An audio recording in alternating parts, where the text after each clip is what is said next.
Okay, so we want to take you back to the White House now, where President Trump is holding his 6th cabinet meeting. Let's listen into what he's saying. The Ukrainians were brave, but we gave them the best equipment ever made. We gave them the anti-tank busters that knocked out tanks. I mean, you just aim them in the direction of the tank and the tank is gone. We gave them missiles, the latest and the greatest. They were able to shoot down a lot of things that would have normally wiped out, probably would have been a very quick war. It would have been a war that lasted 3-4 days, but they had the benefit of unbelievable equipment. And Europe gave them too. We gave them far more because Biden shouldn't have done that. He should have equalized. We should have given him the same, or we should have given actually less than Europe. It affects Europe much more than us, but we're in there for over $300 billion. Europe's in there for over $100 billion, but still, Europe gave a lot. And I will say this, the Ukrainians, whether you think it's unfair that we gave all that money or not, they were very brave because somebody had to operate that stuff. And a lot of people I know wouldn't be operating it. They wouldn't have the courage to do it. So they fought very bravely. But we gave them the best equipment in the world. We make the best military equipment by far. There's nobody close. You look at other equipment from other countries, it's not even close. That's why everybody wants to buy our equipment. And that's why we're going to step up these contractors now that make it. And they're brilliant, but they make it too slowly. And we have to step them up, Pete, and let them make it at a much higher rate. Unfortunately, we have to do that.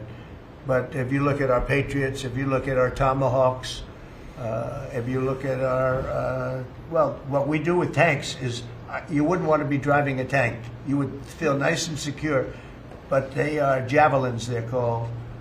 And I gave them the javelins. Remember they said Trump gave the javelins and Obama gave them sheets, right? They called Obama at that time. Barack Hussein Obama, if you haven't heard, did a terrible job. But that was a war that should have never happened, and a lot of people are dying, and it should end. And I don't know, we get a lot of bullshit thrown at us by Putin. For you want to know the truth, he's very nice all the time, but it turns out to be meaningless.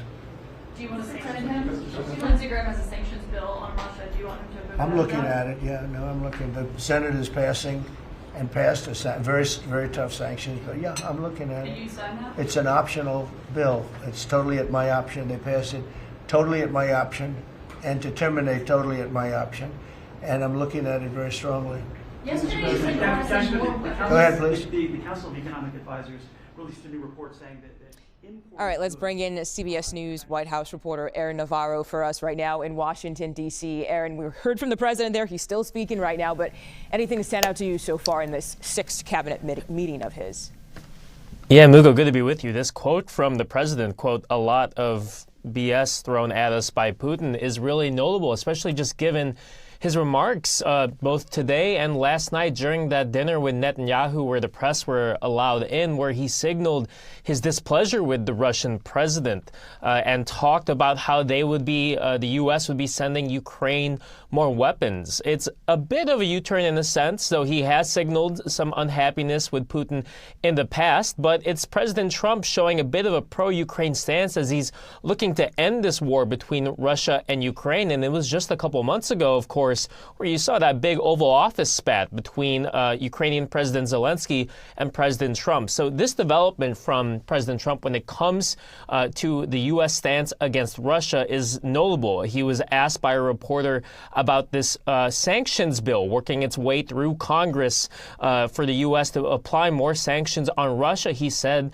that is an option. So potentially looking to put pressure on Russia and Putin to get to a deal and end the war between Russia and Ukraine. Yeah, and we know the president, he met with Israeli Prime Minister Benjamin Netanyahu just last night for dinner. Did anything come out of that stood out to you? I know there's this talk of a proposed ceasefire between Hamas and what do you think stand right now, I guess, would be the question. Yeah, I was a bit surprised that there wasn't more news when it comes to the talks of a ceasefire between Israel and Hamas, as that seems to be one of the big remaining foreign policy matters between President Trump and Prime Minister Netanyahu, though the Prime Minister, when asked if there's still a relocation plan in place for Palestinians, which we've heard President Trump talk about, you saw the president defer to Netanyahu there, who talked about how he wants there to be, quote, free choice. So I thought that was notable, but it was actually some developments we heard when it comes to the U.S. and Iran. You heard from President Trump and Special Envoy Steve Witkoff that there could be talks coming, quote, very quickly between the U.S. and Iran. What that looks like, the basis of that remains to be seen. As you've seen, at least last week, President Trump be a bit flippant on whether the U.S. needed to have a talk with Iran in the first place. And on the war between Israel and Iran, President Trump was asked if he believes that it is over. The president said he hopes so, and then deferred to Netanyahu again, who didn't really give a clear yes-no answer. Right. CBS News White House reporter Aaron Navarro, thank you so much for that analysis. In fact, the president is still speaking right now, so we're going to dip in again and listen to what he's saying at the cabinet meeting. I like you better. If I could ask the Attorney General a question too, President. Sure. Your memo and release yesterday on Jeffrey Epstein, it left some lingering mysteries. One of the biggest ones is whether he ever worked for an American or foreign intelligence agency. The former Labor Secretary, who was Miami U.S. Attorney Alex Acosta, he allegedly said that he did work for an intelligence agency. So could you resolve whether or not he did? And also, could you say why there was a minute missing from the jailhouse tape on the night of the staff? Yeah, sure. If Hey, Pam, could I just interrupt for 1 second? Are you still talking about Jeffrey Epstein? This guy's been talked about for years. You're asking, we have Texas, we have this, we have all of the things. And are people still talking about this guy, this creep? That is unbelievable. Do you want to waste the time, and do you feel like answering? I don't mind answering. I mean, I can't believe you're asking a question on Epstein at a time like this, where we're having some of the greatest success and also tragedy with what happened in Texas. It just seems like a desecration, but you go ahead. Sure. First, to back up on that, in February, I did an interview on Fox, and it's been getting a lot of attention because I said, I was asked a question about the client list, and my response was, it's sitting on my desk to be reviewed, meaning the file along with the JFK, MLK files as well. That's what I meant by that. Also, to the tens of thousands of video, they turned out to be child porn downloaded by that disgusting Jeffrey Epstein. Child porn is what they were. Never going to be released, never going to see the light of day. To him being an agent, I have no knowledge about that. We can get back to you on that. And the minute missing from the video, we released the video showing definitively the video was not conclusive, but the evidence prior to it was showing he committed suicide. And what was on that, there was a minute that was off the counter. And what we learned from Bureau of Prisons was every night, they redo that video. It's old, from like 1999. So every night the video is reset, and every night should have the same minute missing. So we're looking for that video to release that as well, showing that a minute is missing every night. And that's it on Epstein.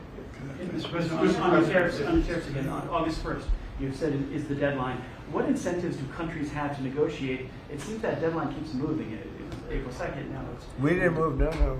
It's always been August 1st, that's what we're paying. And a statement was put out today, and I put it out just to make it clear. It wasn't a change, it was August 1st. We don't change very much. You know, every time we put out a statement, they say he made a change. I didn't make a change. A clarification, maybe. No, August 1st they pay. And everybody pays. Everybody has to pay. And the incentive is that they have the right to deal in the United States. If they don't want to, they don't have to pay, and they don't have to deal here. But if they want to buy and make a lot of money and sell in the United States, they have to do that. You know, if you go back and look at some of the good presidents, our country was the wealthiest, proportionately the wealthiest, from 1870 to 1913. It was an all-tariff country. We didn't have income tax. That came in in 1913. We had tariffs. And we had so much money we didn't know what to do with it. We had, we had a couple of presidents that were very, very strong. McKinley, I guess, more than anybody, but he was the tariff king, but he was very, very strong. It's sort of sad. He made a fortune for this country, became very rich, and then Teddy Roosevelt went out and vice president, and he spent the money. And they said Roosevelt was a great president. And let's say he was a great president, but the money was paid by McKinley with tariffs. Tariffs are charged by other countries at levels that are ridiculous. And you know, I call those other countries, and every one of them is willing to give us everything now, by the way, just so you know. Sir, we'll charge you no tariffs, nothing. We'll give you everything. We'll give you access to our markets. We'll give you everything. Is that a correct statement, Scott? Yes, sir. Howard, would you say that's a correct statement? Exactly correct. It's like they just don't, because they're very spoiled, because for years they ripped us off and we didn't have a president that understood it, or Secretary of Treasury or Secretary of a lot of different secretaries are involved, but certainly Commerce Secretary was, you know, not doing their job. I don't know about Kelly. She's small business. We'll keep it that way, okay? Her small business is bigger than almost all big businesses when you add it all up. But no, they are very respectful of our country. But the incentive is that they have the right to do business with us. Without that, they don't have the right to do business. And that would be okay, too. Well, there's a flurry of deals. We'll be here in the next 24 hours. We'll be here a flurry of deals. Yeah, we have a lot of them going out. But the deals are mostly my deal to them. We're picking a number that's low. We don't want to hurt them. And fair. We're picking a number that's lower than, in most cases, lower than what they charged us. But it's amazing when you've paid all this money for years and they get one president that's a little bit different and a little tougher on this subject, and they're willing to drop everything they've been charging us for years and years. I mean, we have countries going, we will have you don't have to pay any tariff to come in and do business. They're giving us total access to their countries. They gave us no access to the country. They say, well, you cannot go into our country. Okay, good. Now we will give you total access and you don't have to pay any tariffs. But please don't charge us tariffs. And we don't like that deal. So the letters I send out are, we have made some deals. We can make a lot more deals. It's just too time consuming. It just makes it more complicated. And we can do things over the years too. You know, we're not hard line. But it's about time the United States of America started collecting money from countries that were ripping us off and laughing behind our back at how stupid we were. Okay? Thank you. Mr. President, on the tariff issue, so you've talked about India coming, but then a couple days ago you issued a new tariff threat to members of the BRICS countries for if they aligned with anti-American policies. 10% charge. That would be India, Brazil, That's Russia, right. They have South to pay Africa. 10% if they're in BRICS. Because Right. BRICS was set up to hurt us. BRICS was set up to degenerate our dollar and take our dollar as the standard, take it off as the standard. And that's okay if they want to play that game, but I can play that game too. So anybody that's in BRICS is getting a 10% charge. Is that immediate, sir, or is Yeah, that pretty soon. if they engage in some behavior? Well, if they're a member of BRICS, they're going to have to pay 10% tariff just for that one thing. And they won't be a member long. I thought BRICS was, you know, I said this about a year ago, and it largely broke up.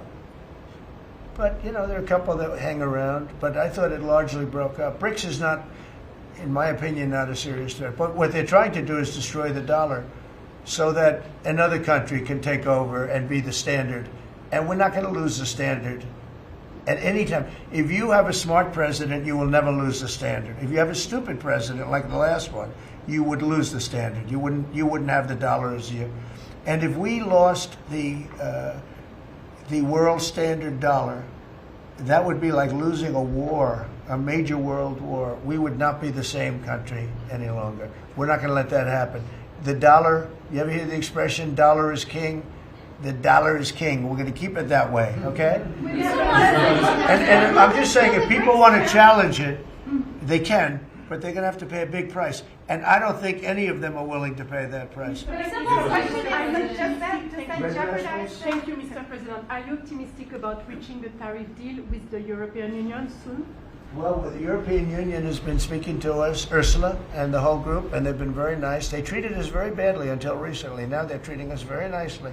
It's like a different world, actually. They've treated us very badly. They were among the toughest to deal with. Actually, in many respects, they were much worse than China. Look at what they do to our companies. They sue Apple. They sue Google. $17 billion they got from Apple on a lawsuit that they didn't have a case.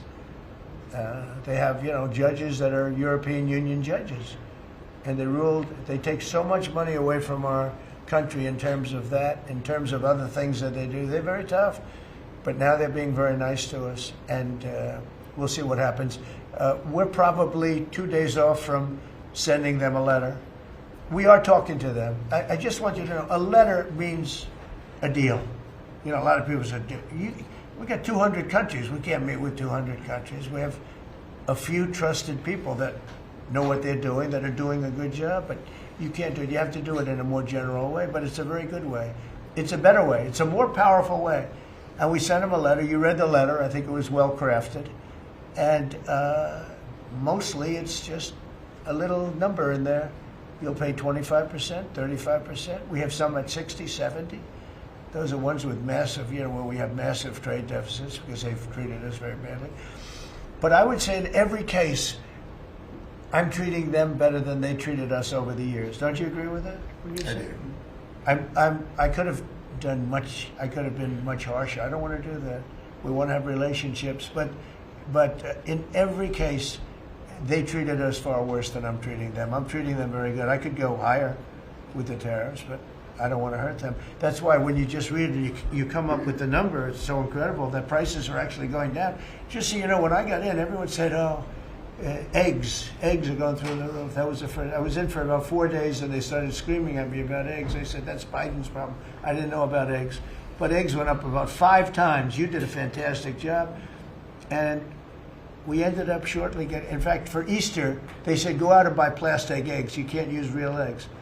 Well, we bought 200,000 eggs for the White House for the Easter egg hunt that we have at the White House, and there were eggs. We had the price down, and now the price is lower than it was before.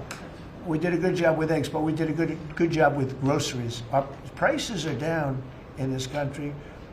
A big part of it's oil. The oil, you had a couple of places last week. You had $1.99 for oil, for gasoline. Nobody thought they'd see that. I want to get it lower if I can, but we've done a good job. You've done a very good job. Do you want to say a couple of words about that, you and Chris, about what's happening with energy? Well, absolutely, but I would say on the pricing side, President Trump, the fact that you've endorsed and supported a policy of energy dominance, that sends a signal to the market that we're going to have more supply. You talked during the campaign about inflation being a country buster. You've broken in the back of inflation in 6 months, among all the other things you've accomplished. We have no inflation. And we've got, and then heading into the 4th of July, these were the lowest gas prices at the pump in 4 years. And again, for Americans, this is like hundreds of billions of dollars that stay in their White House. And I want to bring in our White House reporter, Aaron Navarro, for much more on this. And Aaron, we heard the president. He talked about BRICS. He talked about the European Union. So tariffs still top of mind for so many. But even as the president talks about so many countries wanting to come to the table to negotiate with the United States, we still don't have that many deals.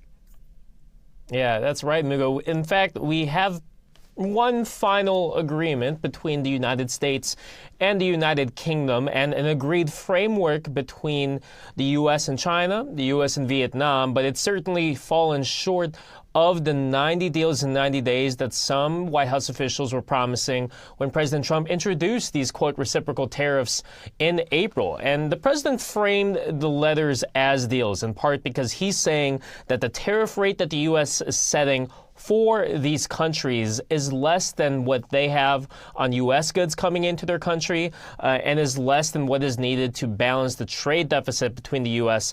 and these respective countries. He did seem to signal that talks between the U.S. and the European Union seem to be going well, which he seemed to be surprised by. He signaled again that India could potentially be another country that the U.S. makes a bigger, kind of more formal deal with.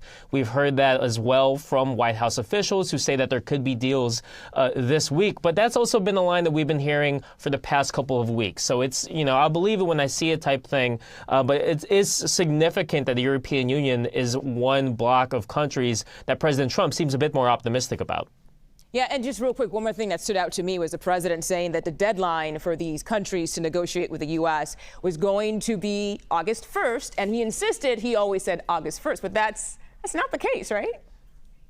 Yeah, I mean, White House officials have been saying that while July 9th was the deadline for deals, that the tariffs would not be implemented until August 1st. But this seems to be giving a couple more weeks to these countries to try and strike a deal while also having this, tariff rate, noting that it will be implemented August 1st. So it's a bit of nuance there, but it certainly is a public sign from the president to kind of, spur these countries to get back to the negotiation table, particularly if negotiation talks have stalled.